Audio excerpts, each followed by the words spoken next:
Hello everyone! Magandang araw po sa inyong lahat. Welcome back sa aming YouTube channel, Foreign TV Realty Lopez. This is Louis, even one of your site locators today. Ngayong araw po ay nandito tayo sa bayan ng Buena Vista, Quezon. Ngayon po ay may isa-site tayong property na may sukat or lawak ng 10 hectares or 10 hektarya. Ang property po ay tabing kalsada, which is ito na po yung pinaka-start. Ang frontage po ng property is around 150 meters po. So mula dito sa sagingan na to, papunta doon ang property. Medyo pababa pa dun sa part na yun. Atong property po ay duho kalsada. Although dito sa part nito is mga mahigit 8 hectares or 9 hectares. Dito naman sa part ng kabila, sa kabilang part ay mga nasa 1 hectare lang po ang sinakop nyo dito.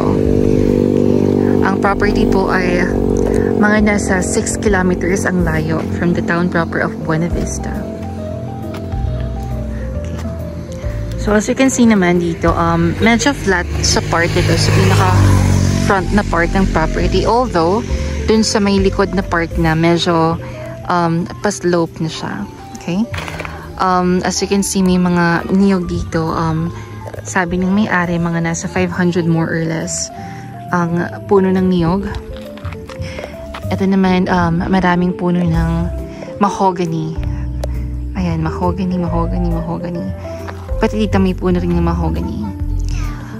Sabi ng may-ari, may mga nasa 600 puno ng mahogany dito.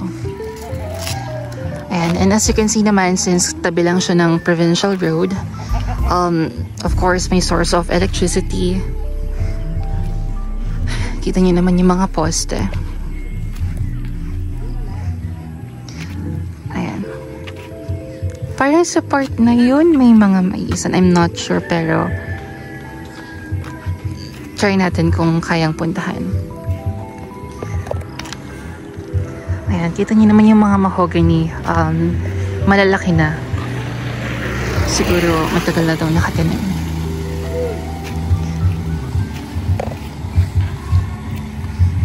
Okay.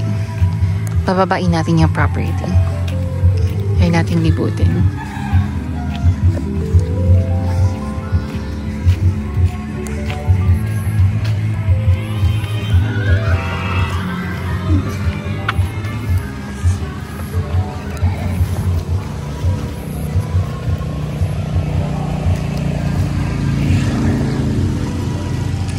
Medyo pa-slope ditong part na to. May kabayo pa.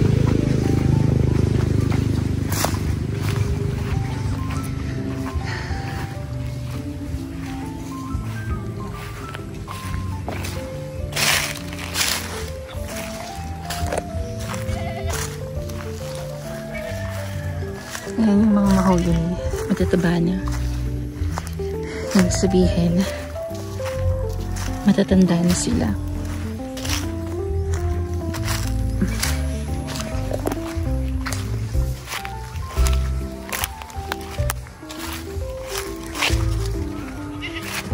Ay, may mga talong.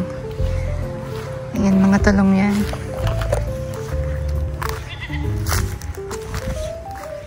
Since malaki yung property, marami talagang pwedeng itanim ng mga gulay, mga puno, prutas. Ayan o, mga talong. Nakitan ko.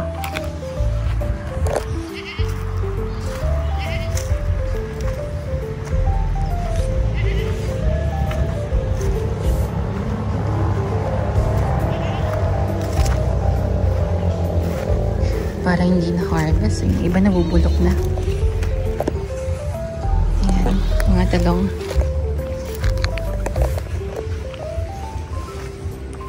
Dito sa part ito may mga mahogany pa rin. Ayan, kasi kung makikita nyo naman, sobrang daming puno ng mahogany. As in, tabi-tabi sila. Yung iba parang bata-bata pa. Like, katulad nito. Ayan. Mga bata-bata pang mahogany, pero yung mga nandiyan is parang matatanda na.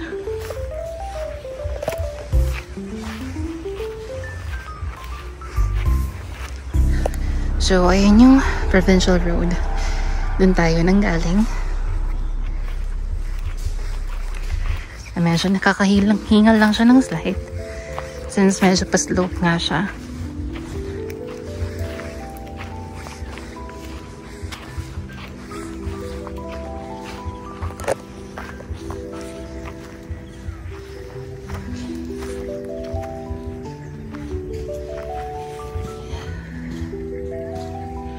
Wait, hihinga lang ako.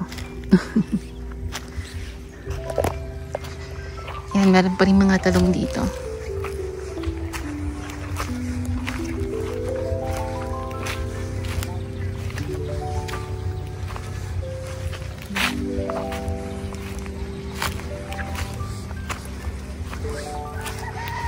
May mga mahogany pa rin.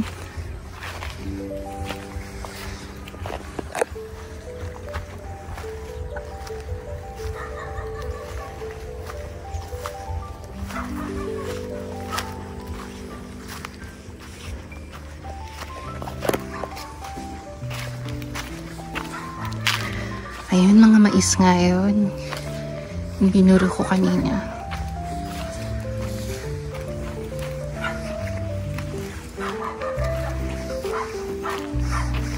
Ang dami rin mga mais na tanim.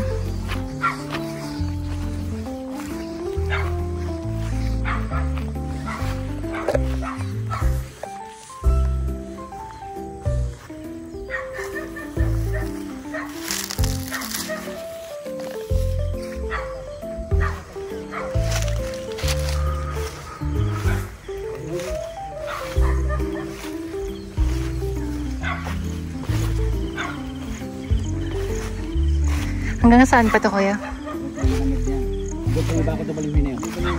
Okay.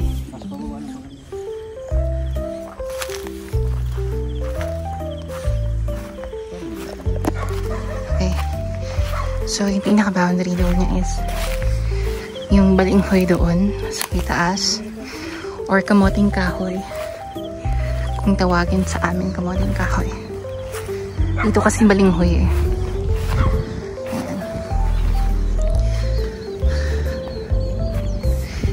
Marami pa rin mahogany sa part na to.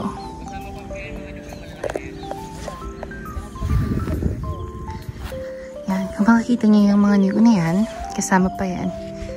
Medyo madaling sa camera, pero ayun nga, yung pinaka-prop, yung boundary niya is yung mga balinghoy. Ito naman ay mga mais. Yan. Madami yan mula dito hanggang doon. Yung mga tanim ng mais, sobrang dami. So, ayun nga, pwede siyang pagtaniman ng iba't ibang klase ng mga prutas, mga gulay, mga puno. At ang kinagandahan niya nga is tabing kalsada lang siya. So, sobrang dali lang ng access. Hindi na kailangan maglakad punta sa property dahil katabi lang siya ng kalsada. Yun naman yung pinaka-advantage niya.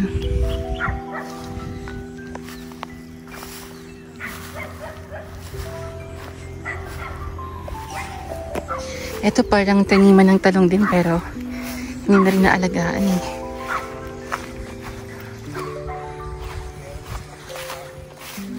Hindi na yata naalagaan.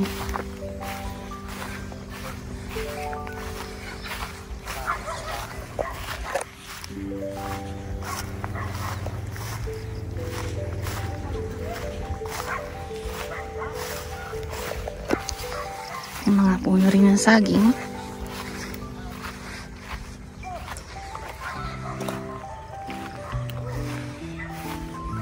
Ay, hanggang dun pa pala yung yung mga mais. Bale, pababa na daw po dyan. Ay, meron pa dito mga mais. Akala ko dito lang. Ayun pa po, ang dami pa pong mais. Mga tanim na mais.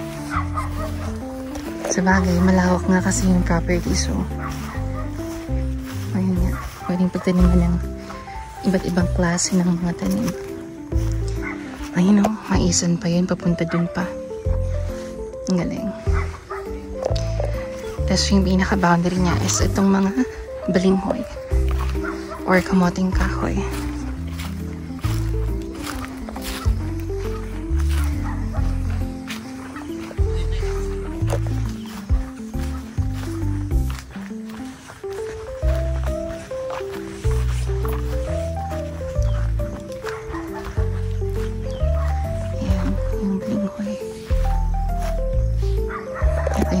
Pa. Then sa part na yun is kalsada na.